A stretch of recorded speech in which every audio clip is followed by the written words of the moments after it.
Emily Carter was just an ordinary nurse aide struggling to pay bills and care for her sick mother. When she saw a gunman aiming at an elderly stranger on her way to work, she didn't hesitate, she jumped between them. The bullet tore through her shoulder as she crumpled to the pavement, saving the old man's life. Little did she know, this wasn't just any senior citizen.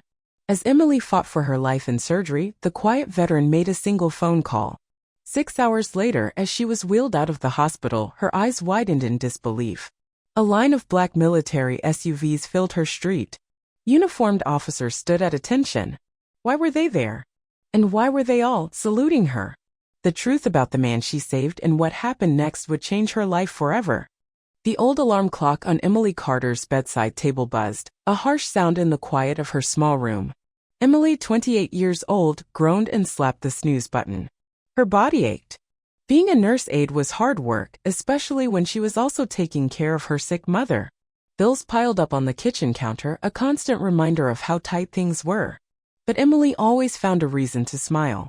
It was just her way. She pulled on her worn scrubs, grabbed a piece of toast, and kissed her mom's forehead. "Love you, Mom. Try to rest today," she said softly.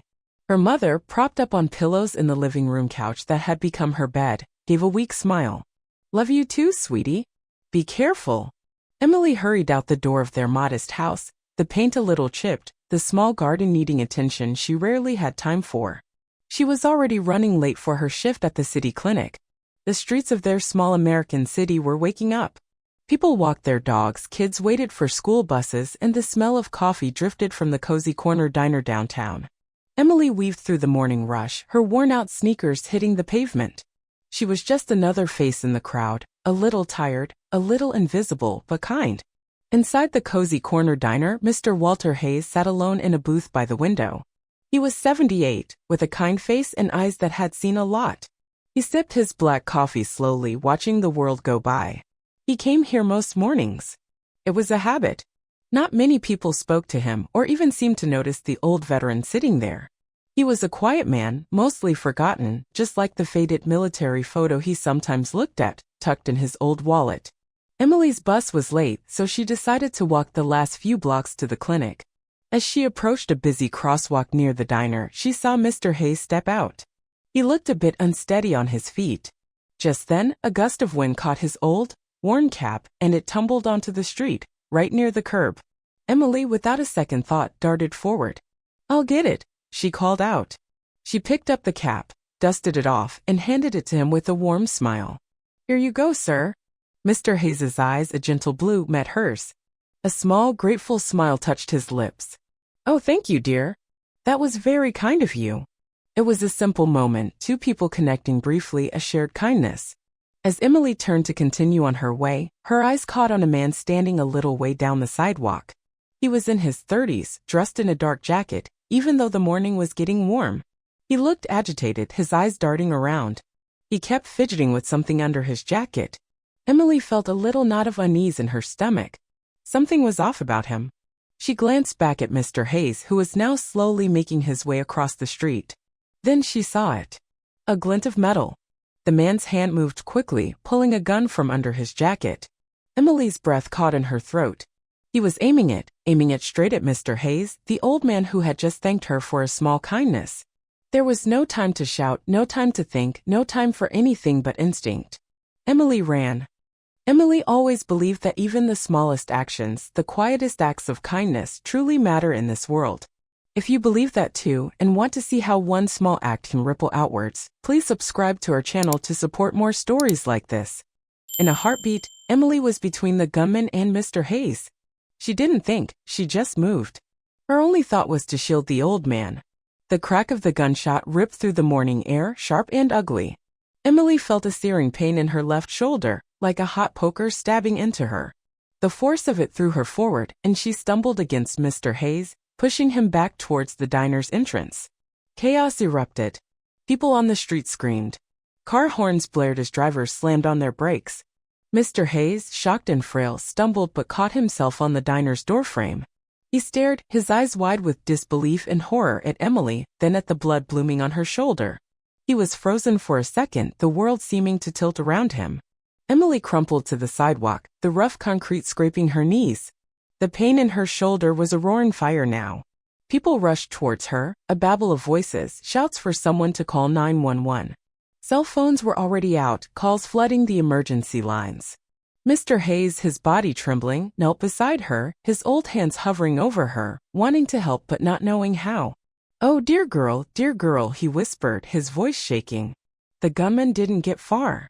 As he tried to turn and flee, two burly construction workers who had been grabbing coffee nearby tackled him to the ground. The gun skittered across the pavement, kicked away by a quick-thinking bystander. The immediate threat was over, but the tension still hung heavy in the air, thick with fear and shock. Emily lay there barely conscious. Her vision was blurry, sounds were muffled. She looked up and saw Mr. Hayes's worried face above her. Even through the haze of pain, her first thought was for him. Are you okay?" she managed to whisper, her voice weak. A tear rolled down Mr. Hayes's wrinkled cheek. "I am, child. Thanks to you. You saved me."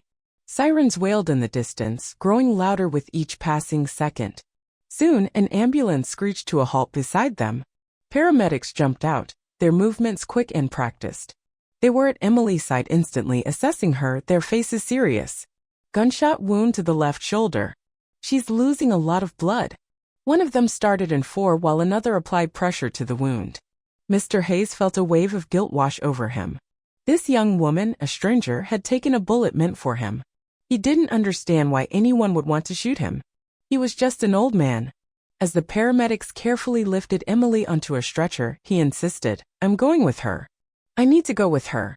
He gripped her hand, his own still trembling. He felt so helpless, yet overwhelmed with a profound gratitude for this brave, simple woman who had risked everything for him. The ambulance doors slammed shut, and the vehicle sped away, its siren clearing a path through the morning traffic. Inside, Emily drifted in and out of consciousness. The faces of the paramedics blurred above her. The pain was a constant, throbbing thing. She heard snippets of their urgent talk, pressures dropping, get ready for transfusion, alert the ER. They arrived at the city hospital, and Emily was rushed through the emergency room doors. Doctors and nurses swarmed around her, their voices calm but urgent. "Gunshot, entry wound anterior shoulder, possible major vessel involvement. We need to get her to surgery now." Mr. Hayes, still clutching Emily's limp hand until they wheeled her away, stood in the brightly lit, sterile hallway of the ER, feeling lost and shaken. A nurse gently tried to guide him to a waiting area. "Sir, you can wait here. We'll let you know as soon as we have news." But Walter Hayes shook his head. "No, I'm not leaving. I'm staying right here until I know she's all right." He found a hard plastic chair against a wall and sank into it, his gaze fixed on the doors Emily had disappeared behind. He felt the weight of his years, the weight of what had just happened. News of the downtown shooting spread quickly through the small city. Soon, a few neighbors who had seen Emily taken away arrived at the hospital, their faces etched with concern. A couple of bystanders who had witnessed her bravery came too, wanting to offer support. Even a reporter from the local paper appeared, notebook in hand, trying to piece together the story of the selfless young woman. Then Emily's mother arrived, her face pale with fear. A kind neighbor had driven her. She rushed towards the ER, her eyes scanning frantically. "Emily? My Emily Carter? Where's she?"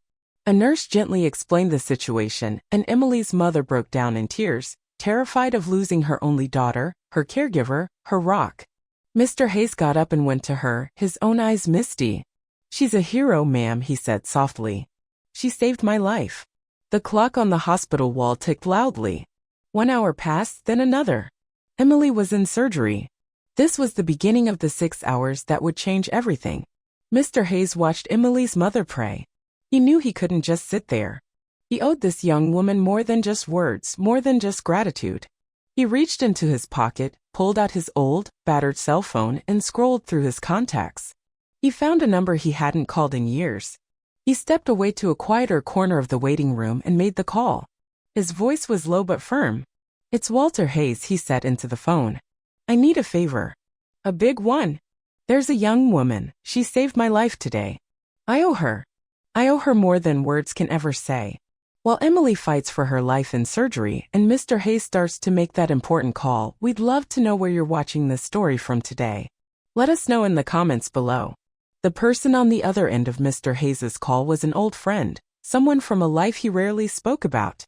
Walter Hayes wasn't just any quiet, forgotten veteran. He was General Walter Hayes, retired. A man who had served his country with distinction, earning a Silver Star for gallantry in action decades ago. Though he lived a simple life now, he had once commanded respect, and there was a network of people, military men and women, who still held him in the highest regard, loyal to the core. General Hayes? It's an honor to hear from you, sir, the voice on the phone said, surprised but respectful. Walter quickly explained what had happened. The unprovoked attack, Emily's incredible bravery, her critical condition. He didn't ask for pity, he stated facts and made his request clear. He wanted this young woman's sacrifice to be recognized, and he wanted her to be taken care of. Properly taken care of. His friend listened intently. Consider it done, General. We'll take care of it. The call ended, but for Walter's contacts, the work was just beginning. Will started to turn with quiet military efficiency. Phone calls were made, authorizations given. Far from the small city hospital, a plan was being set in motion. Dark, official-looking SUVs were being prepared. Uniformed personnel were being briefed. Within hours, a significant response was mobilizing, all because an old general had called in a debt of loyalty for a young woman he barely knew. Back in the hospital, Emily slowly began to wake up. The world came back to her in fuzzy waves of sound and light. She was in a recovery room, the beeping of monitors a steady rhythm beside her. A dull, throbbing ache pulsed in her shoulder. Her mother was there holding her hand, her eyes red from crying but now filled with relief. "Oh, Emily, my baby, you're awake," she whispered, squeezing her hand gently. A doctor came in, smiling kindly. "Welcome back, Emily." The surgery was successful. The bullet missed any major arteries, but there was significant muscle damage. "You're very lucky." He explained that she would have a long road to healing with physical therapy and rest. "But you're going to be okay." Emily nodded, still groggy from the anesthesia. She was alive. That was what mattered. She looked at her mother, saw the worry lines easing a little from her face. She had no idea that outside the hospital, and unknown to her on the quiet, familiar street where her small house stood, a convoy of black SUVs was beginning to line up silently along the curb. The first signs of the plan unfolding were arriving. A few hours later, Emily was cleared for discharge. She was still weak, her arm in a sling, her body sore, but she was eager to be home. Her mother fussed over her, helping her into a set of clean, borrowed clothes. Their small house, with its slightly peeling paint in the overgrown garden, felt like a haven. It was worn, yes, but it was filled with love and familiar comforts. That's all Emily wanted. As her mother helped her out of the hospital's main entrance, Emily squinted in the late afternoon sun. And then she saw them. Lined up along the curb, where her neighbor would usually park his old pickup truck, was a row of gleaming black military SUVs. Men and women in crisp, immaculate uniforms stood beside them, perfectly still at attention. They weren't looking at the hospital, they seemed to be waiting. For her. Emily stopped, confused. "Mom, what is all this?" she whispered. Her mother looked just as bewildered. Neighbors began to emerge from their houses, drawn by the unusual sight of military vehicles on their quiet suburban street. Windows opened, people stepped onto their porches, a crowd slowly forming. Murmurs rippled through them, curiosity, surprise, a touch of awe. What was happening? Who were these important-looking people? Then Mr. Walter Hayes stepped forward from beside one of the SUVs. He was no longer the frail, shaken old man from the diner. He stood straighter, a certain authority in his bearing that Emily hadn't noticed before. He walked towards Emily, a gentle smile on his face. "Emily Carter," he said, his voice clear and carrying so the gathering crowd could hear. "These good people are here for you." He turned slightly to address the onlookers. "This young woman, with no thought for her own safety, saved my life this morning. She is a true hero." He then turned back to Emily, his eyes full of deep respect. He raised his hand in a sharp, precise salute. And then, one by one, every uniformed man and woman lining the street raised their hands in salute to Emily Carter, the quiet nurse aide. The gesture was powerful, a silent, profound acknowledgement of her bravery. Tears welled in Emily's eyes and in her mother's. Mr. Hayes stepped closer. He held out two things to Emily. First, a perfectly folded American flag, the kind given to honor heroes. Then, a thick, sealed envelope. "This is from some friends of mine," he said. "And from a grateful nation." Inside the envelope, Emily would later discover, were documents detailing a military pension fund that had been set up in her name. It was a substantial amount, more money than she had ever dreamed of. Enough to pay off all her mother's medical bills, enough for Emily to go back to school if she wished, enough to fix up their little house, enough to live without the constant worry of making ends meet. Enough for a new start. Her life, in just 6 hours, had changed forever. The military SUVs departed as quietly as they had arrived, leaving behind a street buzzing with excitement and a young woman overwhelmed with emotion. Emily, with her mother's help, made her way back into their simple, familiar house. It felt different now, or maybe she felt different in it. She was no longer invisible. She had been seen, truly seen, for her courage and her kindness. She sat on the old sofa, her mother beside her, and carefully opened the sealed letter Mr. Hayes had given her. Her good hand trembled slightly as she unfolded the heavy paper. It was an official commendation, signed by high-ranking military officials, acknowledging her selfless bravery and profound heroism in saving the life of General Walter Hayes, retired. General?